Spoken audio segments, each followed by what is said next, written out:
हे गाणं प्रत्येकानंच ऐकलेलं असेल. ना कोई उमंग है ना कोई तरंग है.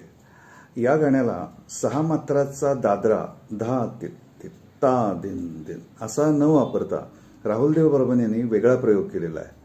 1 2 3 4 5 6 याच्याऐवजी धा धा धा ता ता ता धा धा धा म्हणजे 1 2 3 वाजवले 4 5 6 वाजवले नाहीत.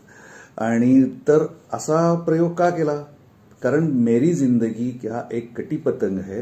तर त्यामुळं तो पतंग कटल्याचा फील या गाण्यातनं आपल्याला ऐकू येतो. हा राहुल देव बर्मन यांनी केलेला प्रयोग आहे. प्रत्येक संगीतकार काहीतरी वेगवेगळे प्रयोग करत असतो. त्यामुळे आपण फक्त ती गाणी वेगळ्या पद्धतीनं ऐकली की एक वेगळीच खुमारी त्या गाण्याची वाढते.